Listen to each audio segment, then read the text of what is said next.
My name is Hiroki Matsuuchi, and you are listening to Tsunami, a showcase of a single content creator in Japan and their contents. This is episode number 5, and today we are featuring one of the most information-packed sites on the country that many of us call home, Surviving in Japan, without much Japanese, which can be found at survivinginjapan.com. Once again, that's survivinginjapan, all one word, of course, .com.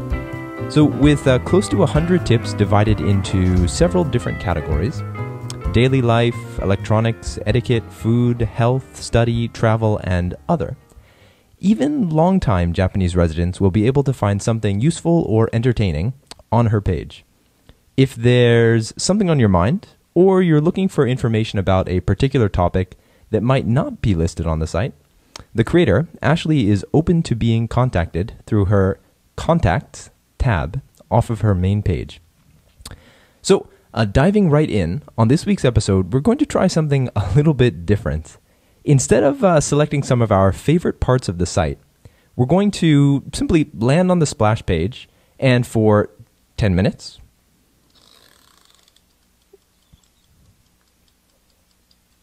there we go.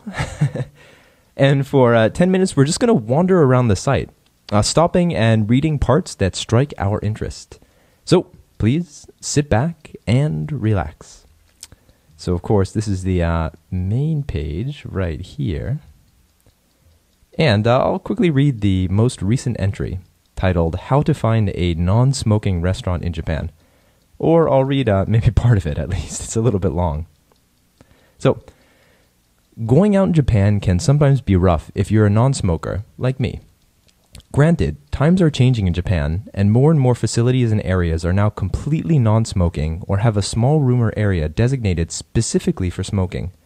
Kanagawa Prefecture went completely non-smoking last year, making it the first prefecture in Japan to ban smoking in public areas such as beaches and various public facilities such as schools and hospitals. Though I think both of those are generally non-smoking in Japan now anyway. And even restaurants, if the restaurant didn't already have separate smoking, non-smoking areas. At times, I wish I lived in Kanagawa, if only for that.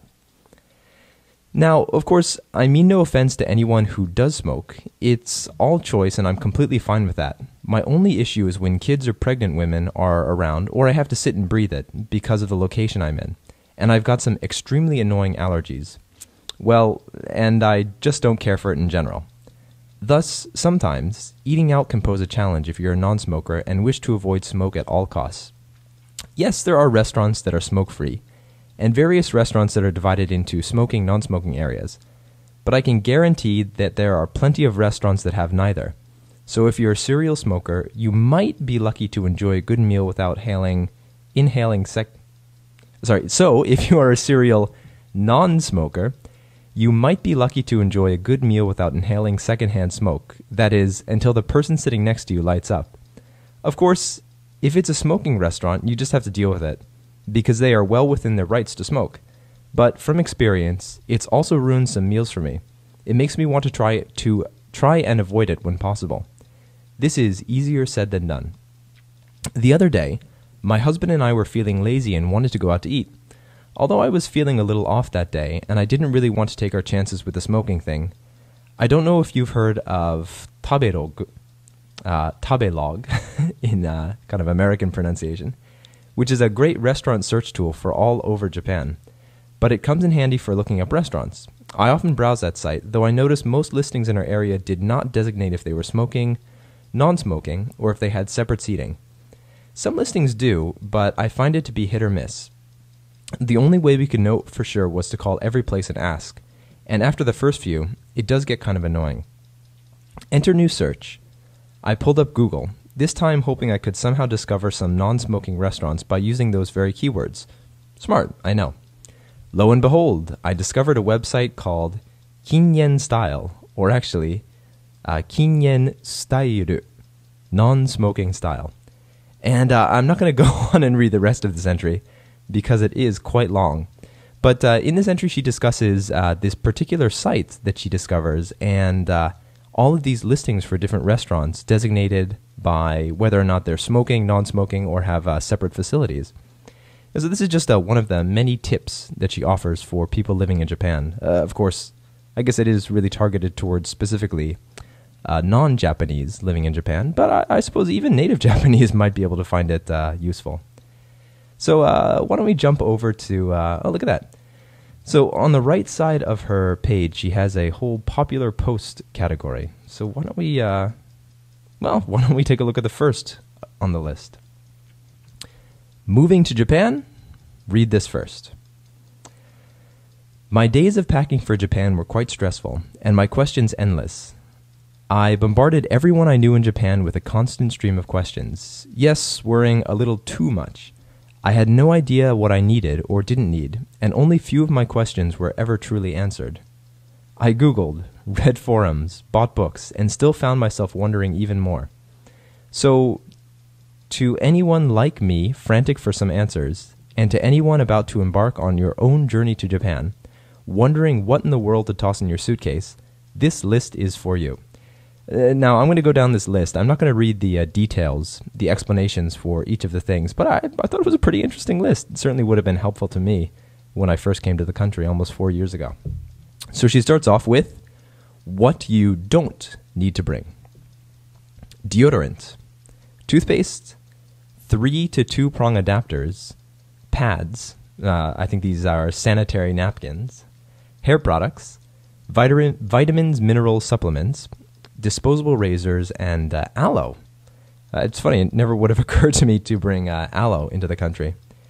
And of course, she talks about what you could bring, which I guess is in between what you should bring and what you shouldn't. Advil/ibuprofen. Actually, the Advil in Japan is a little bit weaker than it is in the US. Outdoor gear, tampons, face wash/products, an international driver's permit, a camera, which is interesting, and sunscreen. And she kind of rounds off this entry with a list of things you should bring. Floss, laptop, clothes, shoes, medication, of course, foundation/face cosmetics. Yeah, so again, she does these lists from time to time, and I guess in this case, for people who haven't made it to the country yet, or planning a trip in the near future, this would be very useful. So let's check out her how-to index. I guess these are all of her listings indexed. So she has all of her listings, they're close to 100 at this point, divided into these different categories. Now, I'm a huge fan of tech, so I will click on the electronics tab. Oh, look at that. How to find a laptop with an English keyboard. Cool, let's check it out. Japan is known for its electronics. The name brands familiar around the world, Sony, Toshiba, Panasonic, etc. So finding a computer in Japan should seem like no problem, and really it's not. At least not if you are okay with using a Japanese keyboard. Are Japanese and English keyboards really that different? Yes. Actually, they are. If you've ever tried using a Japanese keyboard for writing or typing, you'll soon realize just how impractical it is. The enter-return key is usually shaped like an L on a Japanese keyboard with an extra button in between, making that conditioned reach over with the right pinky futile. Or the fact that the semicolon and apostrophe requires extra button pushing instead of the gentle one-finger tap. Even writing emails can be a pain, and whenever I use Japanese computers, sometimes I grow lazy and just keep typing the keys that substitute those on the English keyboard, ending up with something that is sometimes undecipherable. So what to do? In my hunting the last few days, here's what I've discovered. And here's another list. Most electronic stores do not carry laptops with an English keyboard. If they do, then they'll most likely be found in Tokyo or another metropolis. Don't expect to walk into a local store and walk out with a laptop if you expect to get an English keyboard. Number 2, most stores probably don't offer an option of ordering a laptop with an English keyboard. Number 3, shopping online, perhaps on a product's company site, is possible, but in most cases it will be frustrating if you can't read Japanese. So far, I found that Sony allows options to choose an English or Japanese keyboard. However, the site is all in Japanese. I've also checked Toshiba, Fujitsu, Acer, and NEC, all the major computer brands in Japan, aside from Sony. And none of these have any options for ordering an English keyboard online. Wow, it's too bad. Pamphlets at electronic stores generally list whether the computer has a 10 key on the laptop.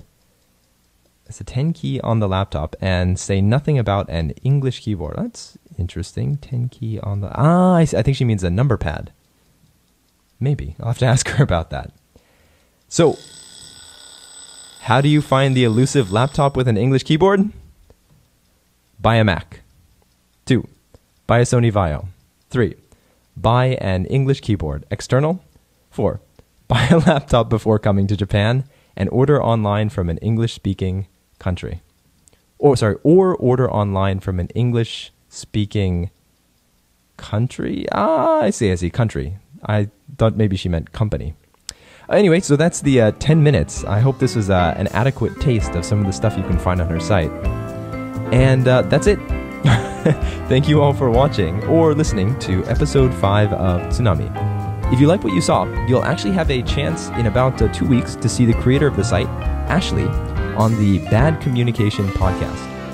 The episode will be recorded on February 13th and will go live on February 14th. So please get in touch with us at tsunami@11.fm with any comments, questions for me or Ashley, or regarding future content creators to be featured on the show. Once again, my name is Hiroki Matsuji, and this is Tsunami. See you next week.